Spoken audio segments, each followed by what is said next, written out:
Now, the latest coup in Burkina Faso and the reaction of the Economic Community of West African States, Ecowas, to suspend the country's membership have yet again demonstrated the economic challenges faced by the regional body.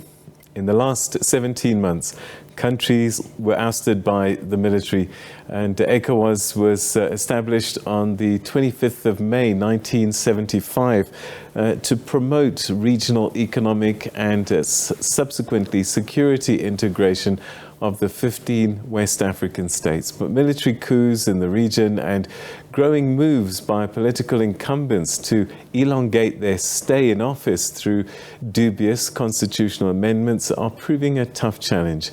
Experts say that suspension from ECOWAS means having physical, financial, economic and transactional blocks that would have devastating effects on the region's population. For some analysis, we're now joined by Bakary Kone, an international expert in development and capacity building. Thank you so much for joining us. Good to have you on the program again. Thank you for having me again, Peter. All right, so we saw Guinea, we saw Mali, and now we see Burkina Faso. What is this telling us about the military's appetite to take over countries? Well, thank you, Peter. Let me take you a bit back to say that very unfortunately, if you look at the 15 countries that compose ECOWAS, military coups have happened in 13 of them. If my memory serves me well, only Senegal and Cape Verde have escaped the fashion of military coups so far. Every other country has gone through that. That's the first thing. The second thing is, yes, ECOWAS had made some progress in terms of embracing democratic changes. And we've had a period during which we saw a number of civilian transitions in ECOWAS countries. What is happening today in the three countries that have been recently put on a map again on the back of military coups, the situations are quite similar in Mali and Burkina Faso. Guinea is a bit different. Let's start with the latest. In Burkina Faso, if you listen to the military that have overthrown the elected president, it is because of the growing insecurity in the country, which they believe the government could not come over. And as you know, there have been, of course, popular support. But let me tell you, you at the SABC, I'm sure you have archives of all the military coups in West Africa. It is the same popular appraising every time there is a coup. But the examples of successful transition through the military are not so many in the region. That's a fact.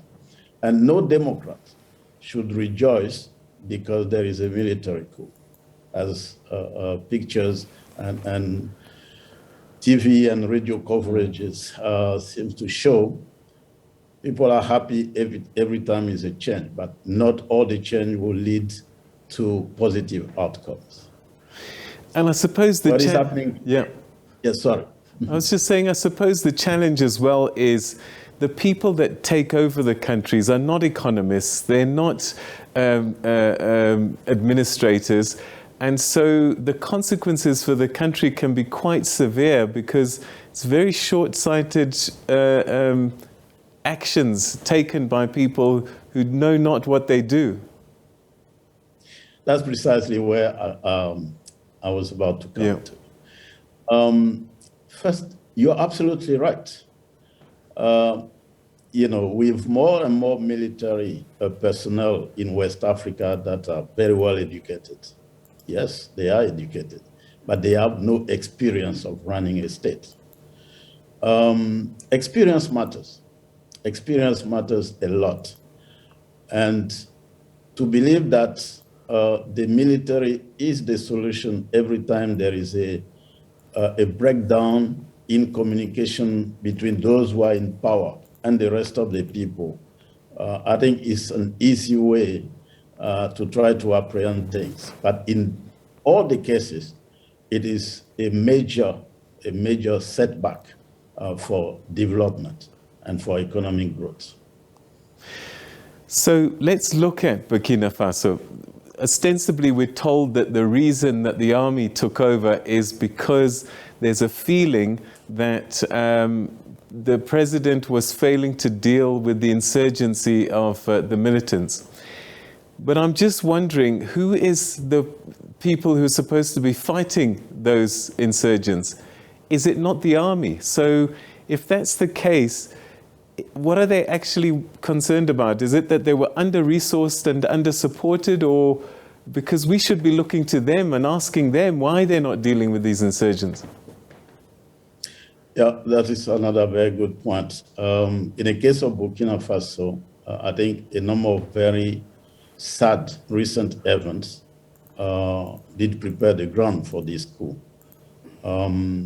You probably recall that not so long ago, 53 military personnel were killed in one of the barracks inside the country. And before that, there have been a long list of attacks in Burkina Faso. So people get the impression that government is either not doing much about it or is incompetent to resolve the crisis. Now, the problem is, if you look at all these countries, I don't know anyone in which, even in government, the military of defense is not run by a military. So to believe that when a military becomes head of state, that will immediately change things is short-sighted. It is short-sighted. And the issue is also that if you look back in history, some of the military who came to power to reset the path to democracy had the tendency to cling to power. If you look at what is happening in Mali, for example, they're proposing a transition for 5 or 4 years. They first said 5, Ecowas strongly objected, and they came back with 4. So they have been there since August 2020. So if you give them 4 more years, so you're giving them the term of an elected president, I don't think it is in the interest of this region, of Ecowas, or anywhere in Africa to encourage that. And one last thing I would like to say on that chapter is, if you look at these 3 countries, very unfortunately, they are among the poorest in this world. And I'm afraid from a purely development perspective, what is happening now is not helping the path to development. So what can ECOWAS do? Because the truth is, if they close borders, impose sanctions, it's the citizenry that suffer rather than the soldiers that have taken over the country. That is true. But ECOWAS, I'm glad you're raising the question of ECOWAS, because you hear in each of these 3 countries today, the scapegoat has become ECOWAS. But ECOWAS has very strong provisions in its regulation about coups. They're quite similar, by the way, with the provisions that you have at the African Union. If ECOWAS was to sit back, just to take note that, the military has taken over in so-and-so countries, okay, let's give them way to reset everything back and go, I'm afraid that would be an encouragement for more coups in the countries that are not affected yet. And ECOWAS cannot responsibly take that part. But having said that, the provisions that are in the ECOWAS rules were adopted by all these countries, including those who are going into coup at the moment. And as soon as they get there, the ECOWAS becomes the enemy. They were there when those provisions were being developed. They adopted them. So if you adopt a common rule, the minimum that you're requested to do is to apply them when the circumstances are raised. And this is, now, we should not overlook one thing.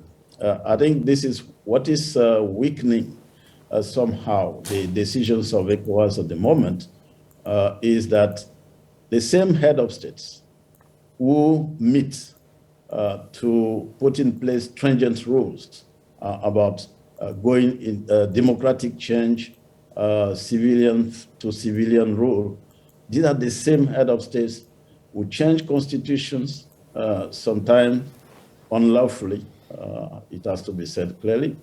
And, you know, after you've made those kind of changes, it becomes difficult for you to be understood by those who are sanctioned by ECOWAS. But definitely, you're right, the sanctions will not affect the juntas. It will not affect them. They will take the minimum that the National Treasury has. At the end of the day, it is the people, the citizens, that are going to suffer from the effect of the sanctions, which is why everyone is pushing for the resumption of dialogue, a very quick resumption of dialogue between the government of Mali and ECOWAS. And I'm hopeful that the new military rule that is coming to Burkina Faso will really focus on this dialogue, have a roadmap that is agreed between them and ECOWAS, so that we don't have, ECOWAS does not have to necessarily impose the same kind of actions that they have done in Mali. The actions in Mali were subsequent to the refusal of the junta to abide by a reasonable, quote unquote, quoting ECOWAS here, a reasonable period of transition. So what needs to happen? Because the militant issue doesn't disappear just because the army is in charge now. The economic troubles that these countries are in don't suddenly improve because the army is in charge now. What needs to happen? What can incentivize these juntas to hand over power? Well, the first thing that can incentivize them is really to have a clear roadmap, in the case of Burkina Faso, to fight the terrorism, which has been affecting the country since the first term of President Kabore. So if this junta can, let's say, unite the people of Burkina Faso and come up with institutional and regulatory rules that will allow the military to have all the equipment that they request to achieve this goal, that should go a long way in resolving the crisis. Because there were some sad circumstances to what is happening in Burkina Faso. I was just referring to this killing of 53 servicemen in one of the regions. And it was also said that the reason why this attack was so severe was that everything that they requested from their headquarters did not happen. They did not have food, as simple as that. So you have soldiers who are wandering around in the bush looking for something to eat when they were attacked by the rebels. So that cannot happen. So that gives the impression to the population that the real problem is corruption, is pervasive corruption at the level of the civilians, and they believe the military is the response to corruption, which very unfortunately has not proven true in most of the cases. All right, we'll leave it there for today, but thank you. Your insights always greatly appreciated on the program. Thank you for your time. Thank you, Peter. Thank you to the SABC. Always a pleasure.